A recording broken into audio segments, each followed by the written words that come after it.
and ASCE Student Chapter Organizing Committee for inviting me. I'm really glad to be here. This is the second time in concession. Last year also I was here. In fact, if ASCE had an award for the best student chapter from all over the globe, I'm sure VIT chapter would have won the best prize.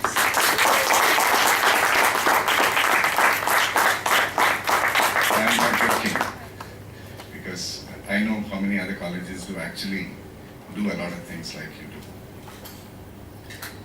Shankar spoke a few minutes ago, and after his speech, I wonder how many of you would like to shift from civil engineering. Okay, I'll speak a little on the other side. You see the kind of structures that we say some architecture engineers are among the most fortunate of men, since they build their own monuments. Most of what he said is right in a practical situation in the field, but most of it are common in any profession. Even if you work in an IT, in a plush complex, plush office, you will have most of the problems, except that you're not in the site. But remember, civil engineers build nations. Do you agree with me? Yes. So, the other day I was talking to Dr. Prabhat Kumar, who was the CMD of Bhavini, Kalpakam nuclear power plant. It's a fast breeder, first of its kind in the whole of this world. He is a nuclear scientist. At the end of the conversation, he said, "You didn't ask me much about civil engineering." I said, "You tell me, sir." He said, "It's the most fascinating branch of any engineering. This is not coming from a civil engineer. We can praise ourselves, okay, ours is the best thing. But then it's coming from someone else admired. Anything you do today, whether it is constructing roads, constructing bridges, or airports, ports, or civil or social infrastructure like schools, colleges, homes, whatnot, you touch millions of lives every day. Do you agree? Yes, but then there are problems. Civil engineers do have problems because it is not organized. We have engineers bill which has been pending for forever. Any contractor, as Shankar said, could be your boss, because he has come up from the practical experience, but he is not bad at that. I'm not disputing at that point. Anybody could be a builder. After some time, the mason says he's an engineer also. But that's not the case with other professions, like medicine or lawyer or architecture. You have a governing body. We are fighting hard for engineers bill to come in force, so that only authorized people, engineers, only qualified to, construct and things like that. Also, there are a lot of failures. Many buildings, even before it is constructed, it collapses. But then, for every one collapse, there are millions standing structures all over the world. Okay, coming back to the point.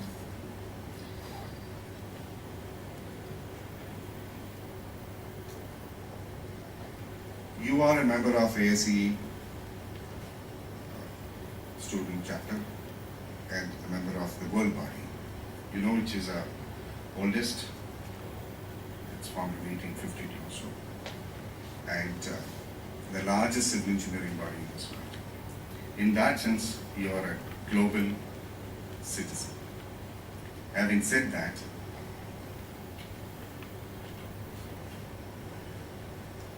it is just a beginning. You need to pursue further. It's nothing great to be a member of an international body. We are not in love with an American body or any other country. You should make use of what is available, with them. It's a wealth of information out there. You should try and pursue that. The country lacks infrastructure. This is a common sight what you see. A lot of developments are taking place all over. You can see probably airports, 8-lane roads and things like that. But in the next 20-25 years, is going to be crucial for this country, because lots of infrastructure has to be developed. 12th five-year plan, we have about $1 trillion, which is about 1,20,000 crore rupees, is being planned to be invested in our development in the next 4 or 5 years. Now, when you come out, you're going to be in the middle of all that. You are the next level, civil engineers going to do all those kind of things. See the kind of things which are coming up. Our construction today is very complex. It's mind-boggling. It is not like what it was to be earlier. Billions of dollars are being spent all over. Hyderabad Metro, for that matter, is a 75-kilometer long metro, $2.1 billion being invested. You're going to be in the middle of all these things. Now, there is a shortage of about 20 million dwelling units in our country in the urban area alone. If you take urban and rural, it's going to be something like 60 million dwelling units. This is how our country people live today. A lot of them live today. Who has to make a difference? You may say government funding and all that, but we need to bring in some kind of innovation so that we give affordable housing to poor people. Even more shocking is this: 50% of our population is defecating in the public. It's a shame. We need to do something. If you say, I cannot be in the field, I need a comfortable job in an air-conditioned atmosphere, who's going to do? Are we going to say that someone else is going to do? Then we have to be like this only forever. You know the urban situation today. This is a typical scenario in most of the cities. Now, in the next 20 or 30 years, about 30% of our population is in the urban areas today. It's going to be half the population, which is almost double. Imagine the same space with double the capacity of people living in. We won't have space at all. So space is a challenge. That means we will have to demolish and reconstruct. Only then we can. The old buildings, small buildings, give space for larger and more comfortable places. This again throws us another challenge. When you demolish all this building, where are you going to put the waste? Waste management. Plus the resources usage. River sand, water, aggregates. All this are going to be a problem. If we consume the aggregates the way we do today, we will not have hills in the future very fast. We will have to show the pictures of hills to our children, next generation, and say, okay, this is how hills used to look. It's like we saw them dinosaurs. So, and we have used it all. That's what we can tell our next generation. We just cannot bring it back. Pollution, greenhouse gas emission. Construction accounts a large account on this count. So you engineers have to find solution to these things. Don't get scared. It's all there. You have to find an answer to these things. See, then, Shankar also said innovations and invention and all that. Invention and innovation is two different things. You don't have to invent anything new all the time to make a difference in people's life. Why I'm showing Jobs is here. He didn't invent anything. There was mobile phones much before he got into the iPhones. All they did was had a relook at the telephone, innovated it, and the way we use telephones have changed. The telecommunication has changed. Today the phone is not just for communication, it is for almost everything else. You can innovate. You don't have to invent. Now, there are so many good things happening in this country, for that matter in concrete. We have been using concrete for God knows from when, and the kind of concrete we use today is vastly different from what it used to be. We have self-compacting concrete, self-leveling concrete, self-curing concrete. You have energy-producing concrete, Wi-Fi enabling concrete, pollution-absorbing concrete, translucent concrete, you name it, colored concrete, and so on.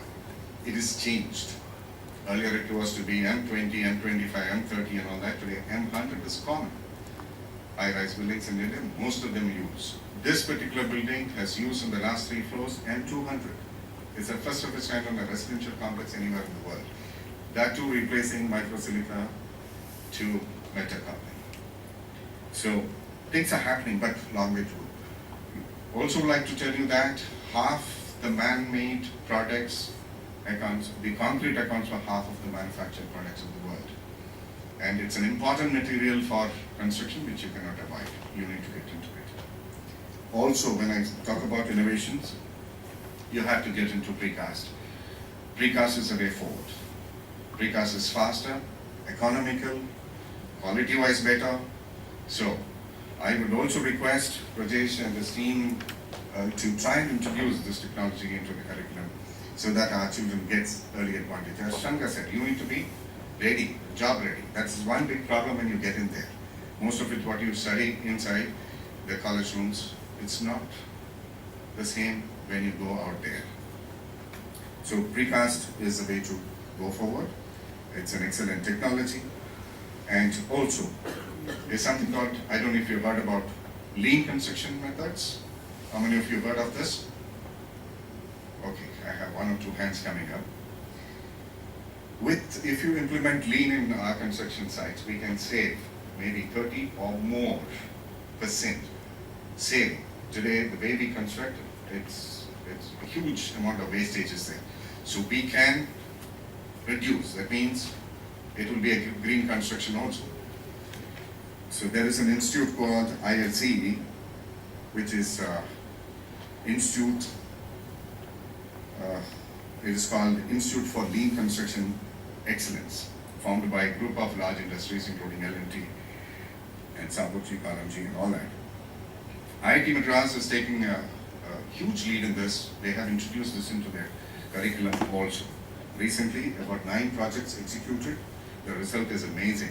I would like you to invite some of the this lean movement people to come over here. Professor Raghavan, last year he was here. He is a part of it. Satyanarayana, Devdasmi, and Koshi Varghese. We'll talk about BIM, building information modeling, and RFID. All this can be integrated. Literally no additional investment involved in this to introduce this into your project size. Shankar was talking about planning and all that. This is all about planning. It's a culture of doing things. Even if you go to the last level worker, he will be able to tell you what is his job today. He is assigned, and when he completes it, he gets tremendous satisfaction when he does that. Okay, are you getting a little confused? No, good. Now, the best way for you to do is get connected. Shankar also said that. The best way is to get connected. Today, it is so easy for you to connect. It's in the information era, it's all on the press of a button you have. You must join groups such as CEFI, Civil Engineers Forum of India. LinkedIn has got at least about, according to me, about 200 groups on civil engineering alone. You can post your questions, there are experts who will answer. It will be a great connect, you're well updated, and also subscribe magazine, as he said, not just pretend to read it, you should read it, or at least tell your colleges to subscribe. There are good journals available, good magazines available, and including mine is there in your library. So go through it, it gives you update. If you are not updated, our construction industry is also like IT or automobile or electronic industry. Today's technology in no time is obsolete. You buy an iPhone 5C or 5S today, tomorrow they'll come out with the 5, 6, 7, 8, and the earlier one will look. It's the same thing in construction also. The kind of equipment, kind of other technologies what are available, they're changing so fast. This I already said. Take advantage of the opportunity. Since you have a lot of opportunity today, and it's so easy to access information, the challenges you face is also equally great. So take advantage of it. Here I would like to show one gentleman over here. This is Dr. A. Ramakrishnan. He's a mentor and a friend for me. He was a former managing director of Larsen & Toubro. He was also one engineer like you. He joined L&T as a fresh engineer, junior engineer. He worked on the site. He went through all that what he would go through. But he changed the way. When he retired, by then he's introduced so many technologies, like he brought in system formwork. It has changed the way we construct our structures today. System formwork was not used in India. And for him to introduce this, it wasn't an easy thing. For L&T scale, it would have costed him about 150 crore rupees to get that sanction from the board. Anyway, we are okay. It's going on. Why do you want to get into anything new? This is the mindset problem. See, it is not only L&T introduced this, it is now way we construct. He brought in the PPP module, one of the first pioneers in this country to introduce public-private partnership. You have seen the kind of airports developed because of that introduction. The kind of roads we have today. Worker training was introduced. The question used to come that why should I train a worker? After getting trained, he will go to another company. So it was not encouraged. This is the time he was bringing in innovation. So that is something you need to be future thinking. You can introduce this kind of changes. Today, the world belongs to the youngsters. Half our population is below, I think, 30 or 25. Who has to take the lead? It's you. He brought in precast construction to this country. He set up a lot of professional bodies, including ICI, NAC, National Academy of Construction, Construction Industry Development Council, NICMOD. All this developed students across the country and doing a great job. I would also like to bring in Dr. GV here. He has been a revolutionary educationist. He's changing lives of people.